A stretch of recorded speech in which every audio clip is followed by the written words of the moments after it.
Hello everyone, मैं गौरव Raj Singh Karma classes के सभी डिजिटल प्लेटफॉर्म पर आप सभी का दिल से स्वागत करता हूं। आज हम लोग बात करने वाले हैं एसएससी की। और एसएससी में बात आपकी पढ़ाई से रिलेटेड नहीं होगी, आज बात होगी एसएससी में आपके एग्जाम से रिलेटेड कि आपके एग्जाम सेंटर क्या होते हैं, एग्जाम कैसे दिया जाता है, एग्जाम कौन लेता है, एग्जाम में क्वेश्चन का लेवल क्या होता है, इससे पहले क्या हो रहा था, अभी क्या हो रहा है, और एग्जाम कराता कौन है। तो अगर आसान भाषा में समझा जाए तो एसएससी जब भी कोई पेपर कराता है तो पेपर कराने के लिए किसी एक वेंडर का सिलेक्शन करता है।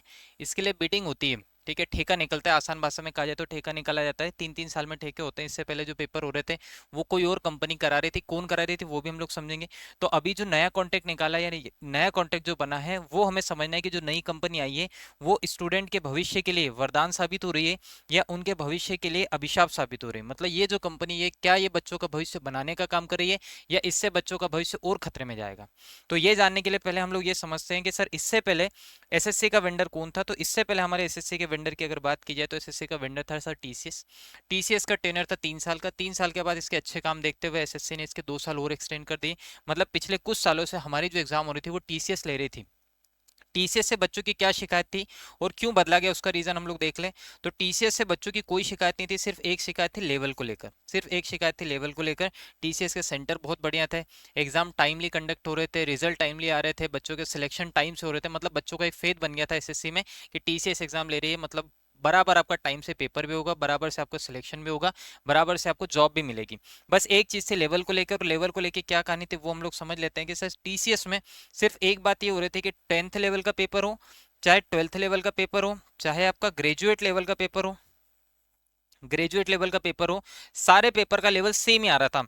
मतलब 10th लेवल में आप एमटीएस समझ लो, चाहे आप यहाँ पे सीएचएसएल समझ लो, चाहे आप सीजीएल समझ लो, तीनों एग्जाम की अगर बात की जाए तो इनमें पेपर सेम आ रहा था। तो बच्चों की एक शिकायत थी कि टीसीएस में इस चीज को सुधारा जाए कि अगर वो एमटीएस का पेपर हो तो उसका लेवल 10th लेवल का हो, अगर वो सीएचएसएल का पेपर है तो 12th लेवल का लेवल हो उसका, और अगर ग्रेजुएशन का पेपर है, सीजीएल का पेपर है या सीपीओ का पेपर है या जीडी का पेपर है या किसी अदर फेस का पेपर है, तो वो एग्जाम जिस लेवल का उसके हिसाब से उसका पेपर होना चाहिए, पेपर का लेवल भी उस हिसाब से होना चाहिए। बस इतनी सी बात थी, इसके अलावा बच्चों को कोई शिकायत नहीं थी, सारी चीजें प्रॉपर चल रही थी। सबसे खुशी की बात यह थी कि बच्चे का टाइमली पेपर हो रहा था, कैलेंडर जारी हो रहा था, उसके हिसाब से पेपर हो रहा था और उसका सिलेक्शन भी हो रहा था। फिर क्या हुआ, तो अब क्या होता है कि गवर्नमेंट बॉडी है, उन्होंने क्या किया कि फिर नई बिडिंग हुई। नई बिडिंग में ये जो कॉन्ट्रैक्ट मिला कि अब जो पेपर होंगे वो कौन लेगा, तो वो एडिक्यूटिव लेगा। बहुत सारी बिडिंग की बहुत सारी एक अपनी अपनी प्रोसेस होती है, उसमें पॉइंट होते हैं, उन पॉइंट को सारे जो क्वालिफाई कर पाते हैं उन्हें कॉन्टैक्ट मिलता है। जैसे बिडिंग में आप समझते हो कि जो कम बिडिंग करेगा, जो कम अमाउंट में बिडिंग करेगा उसको कॉन्टैक्ट दिया जाता है। तो ऐसे ही कुछ हुआ इस बार की बिडिंग में।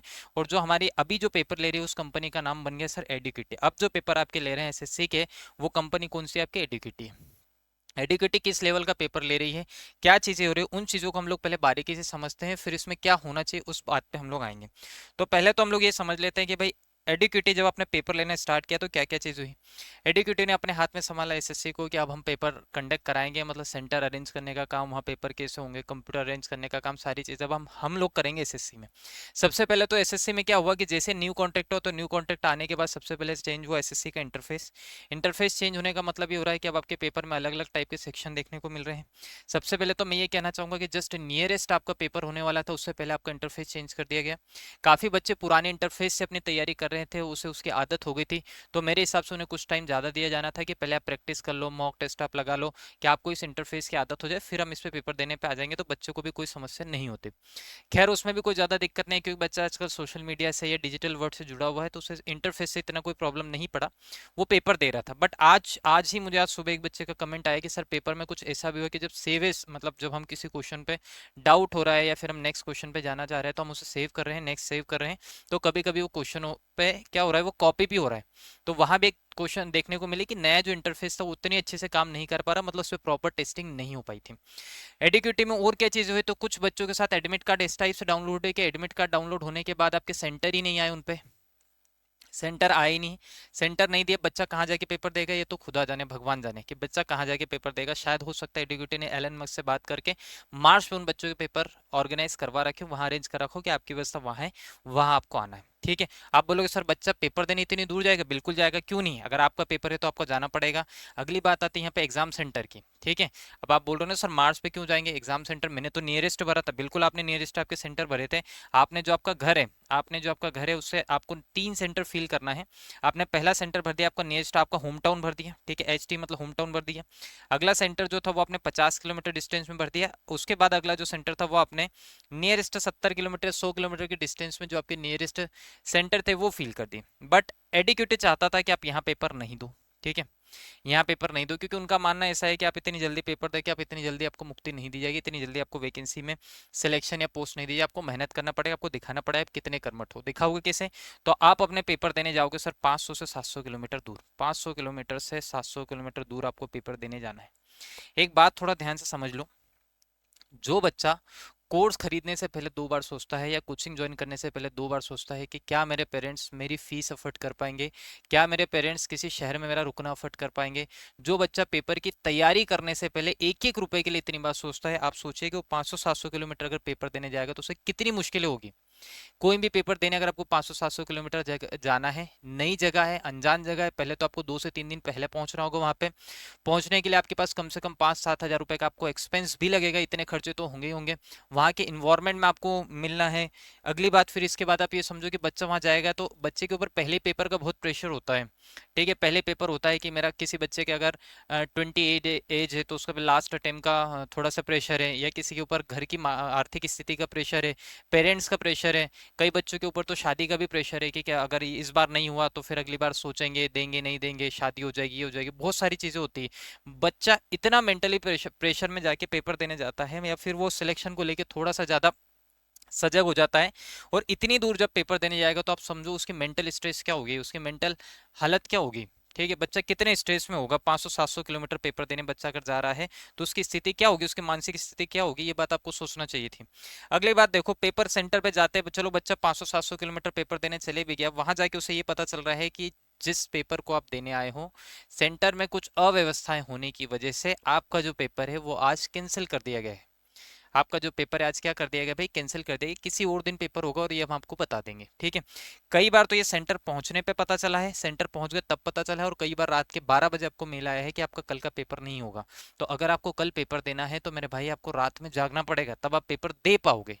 पढ़ने के लिए नहीं जागना है आपको, इस बात के लिए जागना है कि मेरा पेपर होगा या नहीं होगा। आपको 24 घंटे बस अपना जो ईमेल है उसको रिफ्रेश करते रहना है कि कहीं एक मेल आ जाएगा, एडिक्यूटी है मेरे लिए इतना सोचते हैं कि मेरे लिए रात के 12 बजे भी मैसेज करके बोले कि आपका कल सुबह पेपर नहीं है, आपका पेपर जो होगा किसी और दिन होगा, कब होगा वो हम आपको बाद में बता देंगे।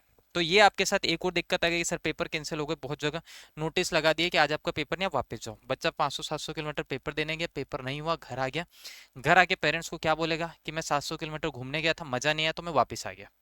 ये बात होगी कुछ। नेक्स्ट देखते हैं अगला, जो चलो ये हुआ कि भाई बच्चा पेपर देने भी चले गया, इंटरफेस भी जैसे तैसे उसने एक्सेप्ट कर लिया, समझ लिया। इसके बाद भी उसके बाद देखो पेपर सेंटर, जो सबसे ज्यादा समस्या है ना वो सेंटर को लेके आई है। सबसे ज्यादा जो समस्या आई है बच्चों की वो क्या लेके आई है, तो वो ये पेपर के एग्जाम सेंटर को लेके। एग्जाम सेंटर में आपके माउस काम नहीं कर रहे हैं, बच्चे एग्जाम नहीं दे पा रहे हैं। एक आपके पास डिस्टेंस होना चाहिए पेपर देने के लिए कि भाई एक बच्चा यहाँ बैठा है तो एक अगला थोड़ा सा होना चाहिए, बच्चे को प्रॉपर स्पेस मिलना चाहिए, बिल्कुल ऐसे बच्चे बैठे हुए हैं। आपके पास प्रॉपर वेंटिलेशन होना चाहिए, वहाँ वेंटिलेशन, बहुत सारे सेंटर ऐसे थे जिनको देख के नहीं बच्चा बोल सकते हैं कि यहाँ पे मतलब ऐसा लग रहा था क्या यहाँ पे कॉफी शॉप चल रहा था इससे पहले, क्या ये कैफे था जहाँ आपको पेपर देने बिठा दिया, क्या ये साइबर कैफे था जब बोल दे कि यार ये यहाँ पे 20-20 बच्चों का सेंटर आ गया, 40-40 बच्चों का सेंटर आ गया। क्या कंपनी एक अच्छा बड़ा सेंटर या एसएससी कंपनी से ये बात कर सकती थी कि हमारे हमें आपके सेंटर की जांच करना होगी, पहले अगर आपके सेंटर सही होंगे तभी वहां बच्चा पेपर देने जाएगा, वरना पेपर देने बच्चा नहीं जाएगा। आपको प्रॉपर सेंटर अरेंजमेंट करना होगा जिसमें आपके जितने भी टेक्निकल चीजें वो सारी प्रॉपर वर्क करे, आपके माउस ठीक से चले, आपके कीबोर्ड ठीक से चले, वहां का इन्वायरमेंट प्रॉपर हो, वेंटिलेशन प्रॉपर हो, सारी चीजें हो, ताकि बच्चा आराम से शांति से अपना पेपर दे पाए। क्योंकि एसएससी का पेपर भाई इतना आसान नहीं होता, कम टाइम में आपको बहुत सारे क्वेश्चन सॉल्व करना होता है, तो बच्चे के पास वैसे ही टाइम की कमी है, उसमें भी ये चीजें हो गई।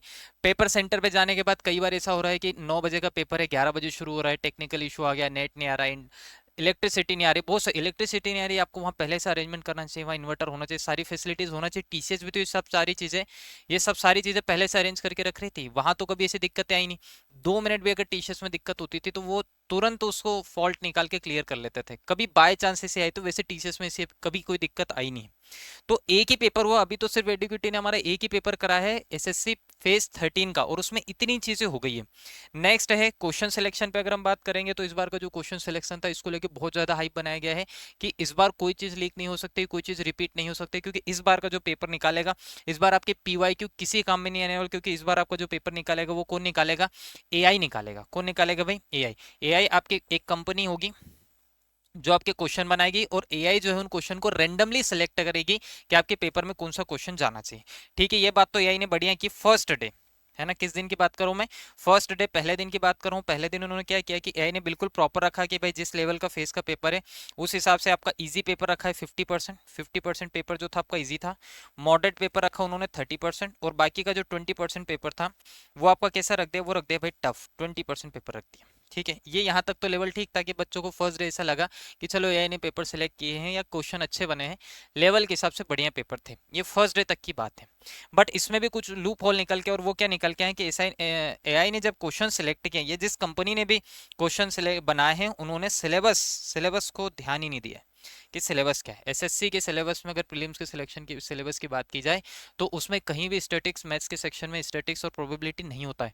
मैथ्स के कई क्वेश्चन ऐसे थे जो रीजनिंग के सेक्शन में देखने को मिले गए। तो क्या इस बात का ध्यान नहीं रखना चाहिए था कि प्रॉपर अगर आपने सेक्शन बनाए तो उस सेक्शन में ही क्वेश्चन आए, दूसरे सेक्शन में नहीं जाए, या जो सिलेबस आपने दिया उस सिलेबस के अकॉर्डिंग ही क्वेश्चन पूछे जाए। चलो ठीक है, मान लिया है कि अभी के थोड़ा सा आपका कंपटीशन ज़्यादा है तो कंपटीशन के हिसाब से आपने क्वेश्चन एक दो क्वेश्चन पूछ भी लिए तो कोई बात नहीं, ये समझ में आ रहा है कि चलो ठीक है, आपने नई चीजें डाल दी, जो मेंस का सिलेबस था उसको आपने प्री में डाल दे। पर क्या आपको ये बात पहले बच्चों को नहीं बताना चाहिए थी? ठीक है, और देखते हैं और क्या बात हुई है। तो इसमें एक और चीज है कि सर फर्स्ट डे तक तो ये सब ठीक चला, बट नेक्स्ट डे की जब बात हुई, नेक्स्ट डे की बात हुई, तो नेक्स्ट डे में क्या होता है भाई, जनरली टीचर क्या करते हैं, किसी बच्चे को जब प्रैक्टिस कराते हैं कि आपकी एग्जाम आने वाली है तो क्या प्रैक्टिस करो, तो कोई भी टीचर जब बच्चे को गाइडेंस करता है, गाइड करता है, तो वो ये बात जरूर बोलता है कि आप पीवाईक्यू लगा लो, प्रीवियस ईयर क्वेश्चन आप सॉल्व करो, प्रीवियस ईयर क्वेश्चन लगा लो। ठीक है, अब बच्चों को क्या ये बोलना पड़ेगा कि आप पीवाईडी लगा लो, प्रीवियस ईयर, प्रीवियस डे का आप पेपर लगा लो आपका। ठीक है, प्रीवियस डे, क्योंकि आपके पेपर में वही आना है जो कल आया था। ठीक है, नेक्स्ट डे जो अगले दिन पेपर देने गए थे, सेकंड डे पेपर देने गए थे, उनको पहले मिठाई लेके वहां पे ढोल नगाड़े लेके बता दिया गया, बताया नहीं गया एक्चुअली क्या है। पेपर जैसे उन्हें देखा गया तो उन्होंने जैसे देखते उन्हें पता चला कि यार पापा को फोन करो, तो पापा ढोल लगवा लो घर के सामने, मेरा तो सिलेक्शन हो गया। क्यों? क्योंकि ये पेपर जो आया ये तो मुझे कल ही पता चल गया था पेपर में क्या आने वाला है। तो भाई आपने एआई से क्वेश्चन सेलेक्ट कराए हैं, एआई ने इस बात का ध्यान नहीं दिया था कि कल जो क्वेश्चन दिए गए थे वो आज रिपीट नहीं होना चाहिए। उन्होंने सेम क्वेश्चन रिपीट कर दी। ये एआई की एरर हो सकती थी, बट इतनी बड़ी ह्यूमन एरर तो नहीं होना चाहिए थी। क्या जिम्मेदारी नहीं थी रिस्पॉन्सिबल पर्सन की कि इस क्वेश्चन पेपर को फिर से देखा जाता, कि इसमें क्या चीजें हो रही, कल के पेपर में क्या हुआ, आज के पेपर में क्या उन्हें नहीं चेक करना था? बिल्कुल चेक करना चाहिए था। नेक्स्ट डे जो पेपर आया, अब पहले दिन तक तो आपने लेवल सही रखा, लेकिन नेक्स्ट डे जो पेपर लाया आपने बता दिया कि अब जो आपका पेपर ले रहा है वो टीसीएस नहीं ले रहा है, अब आपकी जो पेपर लेने वाली कंपनी उसका नाम है एडुक्यूटी, और एडुक्यूटी अब अपने लेवल पे आ गई है, और उन्होंने पेपर का लेवल 10th लेवल के पेपर को 6 लेवल पे ले जाके छोड़ दिया। मतलब सेकेंड डे पूरे आपके लेवल का सत्यानाश हो गया, सब जीरो हो गया। ठीक है, मेरी जितनी शिकायतें हैं, जितने पॉइंट है, सिर्फ कंपनी से है, एसएससी से मेरी कोई शिकायत नहीं, क्योंकि एसएससी ने इससे पहले भी अपना बहुत अच्छा वेंडर टीसीएस को बना रखा था। टीसीएस ने बहुत अच्छे पेपर कराए, टाइमली पेपर कराए हैं। मेरे हिसाब से टीसीएस एसएससी का अब तक का सबसे अच्छा वेंडर रहा है। उससे पहले भी हो सकता है अच्छे वेंडर रहे होंगे, बट जब से मैं देख रहा हूँ तो मेरे हिसाब से तो टीसीएस बेस्ट था, अच्छी चीजें ले रहा था, बस उसका लेवल सुधारने की जरूरत थी। लेवल भी उसके बढ़िया थे, क्वेश्चन भी बहुत बढ़िया थे, शानदार क्वेश्चन थे। बस ये करना था कि 10th लेवल का पेपर अलग करना था, 12th लेवल का थोड़ा बड़ा लेवल बढ़ा देना था, और ग्रेजुएशन लेवल का थोड़ा और लेवल बढ़ा देना था। बस ये चीज नहीं हो रही थी, वहाँ सारे पेपर सेम लेवल में आ रहे थे, एक ये हो रहा था। और ये बहुत ज्यादा लेवल पे नहीं हो रहा था, वो माइनर लेवल पे हो रहा था, क्योंकि कुछ क्वेश्चन ऐसे थे जो ग्रेजुएशन में आना चाहिए तो वो वहीं आ रहे थे, जो 12th लेवल में आना था वो वहीं आ रहे थे, और जो 10th में आना था वो वहीं आ रहे थे। बस कहीं कहीं ऐसी चीजें हो रही थी, वो सुधारा जा सकता था, इतना बड़ा कोई बहुत ज्यादा इशू नहीं था, सिर्फ उसे सुधार की जरूरत थी, बदलने की जरूरत मेरे हिसाब से तो नहीं थी। फिर भी ठीक है, एसएससी एक गवर्नमेंट बॉडी है, उसे पूरा हक है अपना वेंडर किसे सिलेक्ट करना है किसे नहीं करना है। बस इतनी सी बात है कि एग्जाम के जो पॉइंट है हमें क्या करना है भाई, आप टीसीएस से पेपर कराओ चाहे एडुकेटी से कराओ, किसी से भी कराओ, पेपर प्रॉपर होना चाहिए, सिलेबस के अकॉर्डिंग पेपर होना चाहिए। फैसिलिटीज जिस हिसाब से बच्चा फॉर्म कर रहा है, इतनी दूर बच्चा पेपर देने जा रहा है, एग्जाम देने जा रहा है, उस हिसाब से उसे प्रॉपर फैसिलिटी देने वाली कंपनी हो जाए, जिससे बच्चा शांति से अपना पेपर दे पाए। अगली चीज, एसएससी से एक जो चूक हो गई, वो मेरे हिसाब से एसएससी से सिर्फ एक ही चूक हुई है, और वो ये हुई है कि उन्हें बस थोड़ा सा इस कंपनी का एडिक्विटी का इतिहास समझ लेना था। एडिक्विटी का एमपी स्टेट लेवल से बहुत पुराना रिश्ता रहा है। एडिक्विटी कंपनी ने ही एसएससी के पिछले कुछ पेपर कंडक्ट कराए थे, जैसे 2021 में शायद टेट का पेपर हुआ था, और शायद 2022 का पेपर भी एडिक्विटी ने ही करवाया है। इन पेपर में क्या क्या लूप होल्स देखने को मिले हैं, कितनी चीजें हुई, कितने स्कैम हुए, पता नहीं वो क्या हुआ है, क्या क्या चीजें हुई थी। स्टेट लेवल एमपी लेवल के बच्चे काफी टाइम तक रोड पे भी रहे, रिजल्ट भी होल्ड हुआ, फिर काफी टाइम बाद उस सारी चीजों को फिक्स करके एमपी स्टेट गवर्नमेंट से रिजल्ट भी डिक्लेयर किया, बच्चों की पोस्टिंग भी हो गई। ये बहुत अच्छी बात है कि गवर्नमेंट ने इस बात पे ध्यान दिया और बच्चों का रिजल्ट निकाला और बच्चों को पोस्टिंग दी, जिनको चाहिए था उनकी नौकरियां लगी। बट इस जब एडिक्विटी ने पेपर कराया तो इसके बाद एमपी हाई कोर्ट ने एमपी हाई कोर्ट ने एक नोटिस जारी कर दिया कि हम एडिक्विटी को एमपी स्टेट गवर्नमेंट की एग्जाम लेने के लिए बैन करते हैं। आगे से ये स्टेट में कोई भी एग्जाम नहीं लेगी, क्योंकि इसके बहुत सारे लूप होल्स समझ में आए हैं। ठीक है, पेपर ये क्या करते हैं कि एक लोएस्ट बीट लगाते हैं और लोएस्ट बीट के हिसाब से फिर ये पेपर लेते हैं। ठीक है, तो इनका एक लूप होल होने की वजह से एमपी गवर्नमेंट ने इनकी जो भी पेपर लिए थे इसके बाद इस कंपनी को क्या करती है, बंद करती है। एमपी में जब इन्होंने पेपर लिए तो खुद ने एमपी स्टेट गवर्नमेंट से या एमपीएसबी से कॉन्ट्रैक्ट लिया कि हम आपके पेपर कंडक्ट कराएंगे, फिर इन्होंने भी एक थर्ड वेंडर बना दिया, एक तीसरे व्यक्ति को पेपर दे दिया कि हमारे पेपर अब आप लोगे। ठीक है, ऐसा भी इन्होंने किया है। तो एमपी गवर्नमेंट ने बहुत अच्छा काम किया है कि इस कंपनी को एमपी से तो बैन कर दिया कि भाई ये कंपनी हमारे यहाँ पेपर नहीं लेना चाहिए। तो क्या एसएससी को इस बात पे ध्यान नहीं देना चाहिए था कि जिस कंपनी को ऑलरेडी किसी स्टेट से बैन कर दे, जिन लोगों को इसका एक्सपीरियंस है वो नहीं चाह रहे हैं कि आगे कंपनी उनके यहाँ पेपर ले पाए, तो क्या एसएससी को टेंडर देना चाहिए था इस कंपनी को। नेक्स्ट है, अगर मैं स्टेट की बात करता हूँ, एमपी स्टेट की बात करता हूँ, तो एमपी स्टेट का बच्चा पुरानी एग्जाम से लेके, मतलब जब ये पेपर हुए थे उन पेपर से लेके इतना फ्रस्ट्रेट हो गया, उसके दिमाग में कहीं ना कहीं ये बात बैठ गई है कि यार एग्जाम देना बहुत मुश्किल हो गया, सिलेक्शन लेना बहुत मुश्किल हो गया, क्योंकि कहीं ना कहीं उसके दिमाग में बात बैठ गई कि फर्जीवाड़ा हो रहा है। जबकि अब चीजें बहुत अच्छे से सुधार में आ रही है। स्टेट के कुछ पेपर हो रहे हैं, जैसे एमपी स्टेट में टेट के पेपर अभी चल रहे हैं, शिक्षक भर्ती चल रही है 1 2 और वर्ग 3 के लिए सारी वैकेंसीज अभी हो रही है। तो उन चीजों में रेगुलेटरी आ रही है, कहीं कहीं इरेगुलेटरी भी है, उसके बहुत सारे रीजन होते हैं। जैसे एमपी पुलिस का पेपर आपका प्रॉपरली हुआ, उसमें ज्वाइनिंग भी हुई है, बच्चे ज्वाइन भी कर रहे हैं, सभी की ट्रेनिंग चल रही है, बहुत अच्छी बात है। बट एक जैसे अभी आबकारी का पेपर था तो वो हट गया। तो एमपी स्टेट में कुछ गवर्नमेंट की वजह से बच्चों में ये बात नहीं हुई है, इनके वेंडर्स की वजह से बच्चों के का भरोसा उठ गया है व्यापम से। तो बच्चे ने क्या किया, शिफ्ट किया, मूव करना स्टार्ट किया कि अब मैं व्यापम की एग्जाम की प्रिपरेशन करने से अच्छा है कि मैं रेलवे की प्रिपरेशन करता हूँ। रेलवे की प्रिपरेशन कर, जैसे बच्चा रेलवे में गया, रेलवे में रिफॉर्म आ गया, रेलवे में भी सुधार की जरूरत पड़ने लगी कि रेलवे में प्रॉपरली एग्जाम नहीं होने लगी, उसके बहुत सारे पॉइंट थे। खैर वो रेलवे की बात अलग है, अभी हम रेलवे पे नहीं जा रहे, हम लोग बात करें सर एसएससी की। जैसे एमपी वाला बच्चा है भाई, स्टेट से हताश हो गया, रेलवे गया, रेलवे भी अच्छा नहीं चला, वो एसएससी में आया। एसएससी में उसको लगा कि सर टीसीएस एग्जाम ले रही है, मेरी एज खत्म, इससे पहले मैं एक सिलेक्शन ले लूंगा और अपनी जॉब पकड़ लूंगा। जैसे ही बच्चे ने यहाँ एंट्री किया, यहाँ उनका फिर से मुकाबला हुआ, उनको फिर के सामने एक कंपनी आ गई है एडिक्यूटिव। एडिक्यूटिव ने कहा वेलकम टू एडिक्यूटिव वंस अगेन, एक बार फिर से आइए, फिर से मिलके कुछ नई चीज करते हैं, है ना, नई चीज करते हैं। और उन्होंने आके फिर से अपना जलवा दिखाना शुरू किया और बच्चों से कहा कि आप अब भगवान भरोसे हो जाओ कि आपकी नौकरी कैसे लगेगी। क्यों? क्योंकि हमारे पास तो इतने सारे पॉइंट है आपको जॉब नहीं देने के, हमारे पास इतने सारे पॉइंट है आपको जॉब नहीं देने के। तो मेरे हिसाब से एसएससी से सिर्फ एक ही गलती हुई कि उन्होंने वेंडर गलत सेलेक्ट कर लिया है।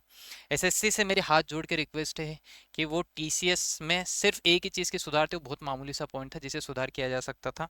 एडिक्यूटी पे थोड़ी सी उन्हें जांच करना चाहिए थी कि क्या इस कंपनी को कांटेक्ट देना चाहिए था। और अगर इतनी चीज़ें जब एसएससी को पता चलती तो आई एम श्योर कि एसएससी भी बच्चों के भविष्य के बारे में कुछ अच्छा ही सोच रही होगी। तो इन चीज़ें इतनी चीज़ें जब पता चलती तो वो भी उन्हें वेंडर नहीं बनाते। ठीक है, उन्हें कांटेक्ट नहीं देते, वो भी किसी और को कंपनी देते हैं। तो आगे भी अगर एसएससी किसी और कंपनी को अपना वेंडर बनाती है या किसी और कंपनी को अपना कांटेक्ट देती है, तो मेरी रिक्वेस्ट है कि इन बातों को ध्यान में रखा जाए, बच्चे के मेंटल स्टेज को, बच्चे के कंपटीशन को, बच्चे के पेपर को, बच्चे के लेवल को, सारी चीज़ों को ध्यान में रख के किसी अच्छी कंपनी का सिलेक्शन किया जाए जो प्रॉपर प्रॉपर एग्जाम ले पाए। बच्चा सिर्फ इतना चाहता है कि अगर मैं पढ़ाई कराऊँ तो मेरा पेपर हो जाए और पेपर होने के बाद मेरा प्रॉपरली सिलेक्शन हो जाए। एसएससी से भी सिर्फ यही गुजारिश है कि बच्चे के साथ इतनी चीज़ें हों।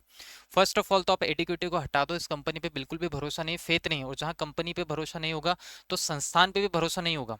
बच्चे का संस्थान एसएससी से भरोसा उठेगा, एसएससी के लिए बच्चों के दिमाग में गलत बातें आने लगेगी सिर्फ इस कंपनी की वजह से, सिर्फ इस कंपनी की वजह से बच्चे एसएससी को लेकर अपना माइंड सेट करेगा। तो मेरे हिसाब से इस कंपनी को जल्दी से हटा देना चाहिए। एडिक्यूटिव को क्या करना चाहिए, तो टीसीएस में जो सुधार होना चाहिए, पेपर के लेवल अलग अलग करना चाहिए। सिर्फ इतनी से बात करके या तो आप टीसीएस को ही पेपर दे दो, वापस से उन्हीं को कंडक्टिंग बॉडी बना दो। बहुत बढ़िया पेपर टीसीएस कराता है, इसमें कोई दो राय नहीं है। टीसीएस का अपना एक पैटर्न है कि अगर आप पीवाईक्यू पढ़ते हो, प्रीवियस ईयर अगर आप पढ़ रहे हो, तो उसी बेस पे आपका पेपर होगा। और टीसीएस में एक और अच्छी बात है कि आपकी पीवाईक्यू बहुत ज्यादा रिपीट नहीं होते। पीवाईक्यू से आपको पता चलेगा कि पेपर किस लेवल का आएगा, किस टाइप के क्वेश्चन आएंगे, हमें उस टाइप की तैयारी करके चलना है ना। अब यहाँ पे एडीक्यूटी में क्या हो रहा है कि कहीं कहीं ईंट कहीं करोड़ा, भानुमति ने कुंबा जोड़ा। कहाँ पढ़ रहे हैं बच्चे, कहाँ क्वेश्चन आ रहे हैं, कहाँ आंसर कर रहे हैं, पता ही नहीं चल पा रहा है। तो फर्स्ट ऑफ ऑल, तो अगर इसको स्टेट ने बैन किया है, मतलब मेरे हिसाब से एसएससी से को भी इसे बैन कर देना चाहिए। फिर से अपना नया वेंडर निकालना चाहिए, कोई अच्छी कंपनी मिले तो ठीक है, नहीं तो फिर मैं तो फिर भी अभी भी टीसीएस के फेवर में हूँ कि टीसीएस को दिया जाना चाहिए। अब आप बोलोगे सर एसएससी ऐसे डायरेक्ट तो करेगी नहीं, है ना। गवर्नमेंट तक हमें अपनी आवाज पहुंचाना पड़ेगी, एसएससी तक अपनी आवाज पहुंचाना पड़ेगी, क्योंकि बच्चों के भविष्य की बात है। तो टीचर्स को भी साथ में आना पड़ेगा, बच्चों को भी साथ में आना पड़ेगा। तो बच्चे क्या है कि अभी सोशल मीडिया से बहुत जुड़े हुए हैं, तो बच्चे ये चाहते हैं कि सर ट्विटर कैंपेन कर दे क्या। ठीक है, ट्विटर कैंपेन आप कर तो दोगे भाई साहब, पर मैं आपको ये बता दूं कि एसएससी में जो लोग हैं, जिस पोस्ट पे बैठे हैं, उन्होंने अपने जीवन में बहुत अच्छी सी बात समझ रखी है कि हमें सोशल मीडिया से बिल्कुल दूर रहना चाहिए। ये काम बच्चों को करना चाहिए अपने भविष्य के साथ, कि आपको सोशल मीडिया से दूर रह के अपने काम की चीजें, अपनी पढ़ाई की चीजों से बस रिलेट करना चाहिए, बाकी चीजों से थोड़ी दूर रखना चाहिए। बट उन्होंने ये चीज अपनी लाइफ में एप्लीकेबल तो नहीं की, बट एसएससी ने जरूर कर ली। और उन्होंने, आप किसी सोशल मीडिया प्लेटफॉर्म पे चले जाओ, वो है ही नहीं, वो देखेंगे नहीं, आप ट्वीट करोगे उससे कोई फायदा नहीं है। जैसे अभी हम लोगों ने इस बात को लेके कि एडीक्यूटी को हटाया जाए या तो टीसीएस से किसी और नए वेंडर को लाया जाए, इसी को लेके 26 जुलाई को ट्विटर कैंपेन किया था, जो कि नंबर 1 ट्रेंड भी किया था। हैशटैग भी उसके काफी सारे आए थे जो नंबर 1 ट्रेंड कर रहे थे, बट इसका कोई रिस्पॉन्स नहीं आया, कोई रिप्लाई नहीं आया। तो हो सकता है कि उस बात पे ध्यान नहीं दिया गया हो, या एसएससी तक वो बात नहीं पहुंची हो। तो फिर अब आगे क्या है सर, पढ़ाई वढ़ाई करना छोड़ दे के? नहीं, हमारे देश में नौकरियां हैं, और बच्चे को अपने भविष्य के लिए गवर्नमेंट जॉब में जाना। गवर्नमेंट जॉब एक रिप्यूटेड जॉब होती है, हर बच्चे का सपना है कि मुझे गवर्नमेंट जॉब हो। तो आपको अपनी पढ़ाई करते रहना है। आपके जो टीचर्स हैं, आप उनसे रिक्वेस्ट कर सकते हैं, या कुछ टीचर्स हैं जो इस बात को लेके बहुत मेहनत कर रहे हैं। इसी कड़ी में एक नाम आता है अभिनय शर्मा सर का।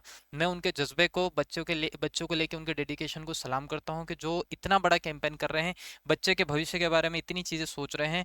और 31 जुलाई को वो अपनी बात जो है वो एसएससी तक पहुंचाना जा रहा है, गवर्नमेंट तक पहुंचाना जा रहा है, कि प्लीज बच्चों के भविष्य के साथ जो गलत चीजें जो कंपनियां कर रही है, उन्हें ऐसा ना करने दिया जाए। गवर्नमेंट इन बातों को समझे, और बच्चों के भविष्य के साथ सही निर्णय हो, कुछ चीजें सुधार हो, उनमें हुआ जाए। तो 31 जुलाई को होगा, और 31 जुलाई को इसमें जितने भी आपके रिप्यूटेड टीचर है, जो उन लोगों से भी मैं रिक्वेस्ट करना चाहूंगा कि वो भी प्लीज बच्चों का साथ दे। 31 जुलाई को अपनी बात जो है वो एसएससी तक पहुंचाए, बच्चों की बात को एसएससी तक पहुंचाए, क्योंकि बच्चों से ही टीचर है। बिना बच्चों के, बिना स्टूडेंट के टीचर जो है वो शून्य है। एज ए टीचर मैं बताता हूँ कि अगर क्लास की 4-5 दिन छुट्टी हो जाए तो मेरा घर में मन नहीं लगता है, क्योंकि मुझे ऐसा लगता है कि मेरे एकेडमी, मेरे बच्चे, मेरा, यही मेरा परिवार है, यही मेरी दुनिया है। ठीक है, तो उन टीचर से भी मेरा अनुरोध है जो इस कैंपेन में अभी तक नहीं जुड़े हैं, कि प्लीज बच्चों के भविष्य के लिए थोड़ा सा सोचें। इस कैंपेन में हमें हमें किसी से कोई शिकायत नहीं है, गवर्नमेंट बॉडी से कोई शिकायत नहीं। हमारी शिकायत सिर्फ इस बात से है कि आप वेंडर का जब सिलेक्शन करें तो प्रॉपर सिलेक्शन करें, अच्छे से सिलेक्शन करें, उसकी पुरानी जांच देख ले, पुरानी हिस्ट्री चेक कर ले कि क्या वो कंपनी सही है, क्या बच्चों के भविष्य के लिए ये एक सही डिसीजन, सही निर्णय ले पाएंगे। अगर ऐसा है तो आप बिल्कुल उनको कॉन्टैक्ट दीजिए, अगर नहीं है तो प्लीज ऐसी कंपनी को कॉन्टैक्ट नहीं दीजिए। मैं आज भी कह रहा हूँ, मैं अभी भी कह रहा हूँ कि मैं टीसीएस के फेवर में हूँ, कि एसएससी के पेपर टीसीएस ले तो ज्यादा अच्छा है, क्योंकि अभी हमारा उस पर भरोसा है। अभी हमारा उस पर भरोसा है कि वो प्रॉपर एग्जाम भी ले रहे हैं, प्रॉपर आपका सिलेक्शन भी। बस कुछ चीजें हैं जो चेंज करने की बात थी, वो थी लेवल की बात, क्योंकि 10th के बच्चे को एमटीएस देना है, 12th के बच्चे को सीएचएसएल देना है, और सीजीएल के बच्चे को, ग्रेजुएट बच्चे को सीजीएल देना है। एक बात आप समझो, जब ग्रेजुएशन लेवल का क्वेश्चन एमटीएस में आ जाएगा, तो जो ग्रेजुएट बच्चा है जो एमटीएस का पेपर दे रहा है, उसके लिए तो पेपर इजी हो गया, बट 10th वाला बच्चा क्या उस पेपर देने के लायक था? क्या 10th वाला बच्चा उस पेपर को क्वालिफाई कर पाएगा ग्रेजुएशन लेवल के कंपैरिजन में? क्योंकि उसने तो उस लेवल का पढ़ा ही नहीं, वो तो अपने लेवल की प्रिपरेशन करके आया। तो टीसीएस में बस इसी सुधार की जरूरत है। बट ये एडीक्यूटी जैसी कंपनियों को तो मेरे हिसाब से हटा देना चाहिए, जिनका ना तो कोई अपना इंफ्रास्ट्रक्चर है, ना बच्चों के भविष्य के बारे में कुछ सोच रहे हैं। सिर्फ इनको क्या करना है कि मुझे 10 लाख बच्चों का या 20 लाख बच्चों का पेपर लेना है, इन्हें कहाँ बिठाना है, रोड पे बिठा के पेपर लेना है, तो ये अपने हिसाब से अरेंजमेंट कर रहे हैं। इन्हें कोई परवाह नहीं कि एसएससी की रेपुटेशन दाव पे लगी है, बच्चों का भविष्य दाव पे लगा है, या इंडिया। ये जो चीजें जब हम ट्विटर ट्रेंड करते हैं ना, सिर्फ नेशनल लेवल पे नहीं, इंटरनेशनल लेवल पे भी जाती है। तो कहीं ना कहीं वहाँ भी तो हमारे देश की बात जाती होगी, वहाँ भी तो चीज़ें समझ में आ रही होगी हमारे देश में कितनी चीज़ें गलत हो रही। तो मेरे एसएससी से रिक्वेस्ट है कि ऐसी कंपनी को बैन किया जाए, बंद किया जाए। मेरे हिसाब से तो ऐसी कंपनी को कहीं और कॉन्ट्रैक्ट नहीं दिया जाना चाहिए जिन्होंने एक ही गलती को बार बार दोहराया गया हो। एक बार गलती होती है, बार बार जो गलती की जाए वो गलती नहीं, वो जानबूझ के किया जा रहा है, ठीक है। तो ऐसी कंपनी को नहीं दिया जाए। एसएससी से रिक्वेस्ट है, प्लीज़ बच्चों के भविष्य के बारे में सोचें। और उन टीचर्स से भी रिक्वेस्ट है जो अभी तक कैंपेन से नहीं जुड़े हैं, वो बच्चों का साथ दे, ठीक है। तो आगे मैं कुछ नहीं कहना चाहूँगा। बाकी आप लोगों को समझ में आ रहा है कि नया वेंडर बच्चों के लिए वरदान नहीं है, नया वेंडर जो है बच्चों के भविष्य के लिए अभिशाप है। इसे हटना चाहिए। या तो टीसीएस लेके आएंगे या तो कोई नया वेंडर जिससे ये गलतियां नहीं हो, प्रॉपरली एग्जाम हो, सही तरीके से एग्जाम हो, एग्जाम प्रॉपर लेवल पे हो। ये चीज़ें हो सकती है कि बच्चा फीस पे कर रहा है, उस बात के लिए भी ऐसा नहीं है कि फ्री में एग्जाम हो रही है। बच्चा जो है अपने लेवल पे, जिस लेवल पे उनके गवर्नमेंट ने डिसाइड करा है उस हिसाब से फीस भी पे की जा रही है। बच्चा पेपर भी दे रहा है, सारी चीज़ें हो रही है, ठीक है। बच्चे का टाइम भी लग रहा है, एक्सपेंसेस भी लग रहे हैं, सारी चीज़ें हो रही है, ठीक है। तो मैं यहीं पे अपनी बात रोकना चाहूँगा। आप भी इस बात पे विचार कीजिए, सभी टीचर विचार कीजिए। बच्चों के भविष्य को चलिए सुनहरा बनाते हैं। Thank you so much.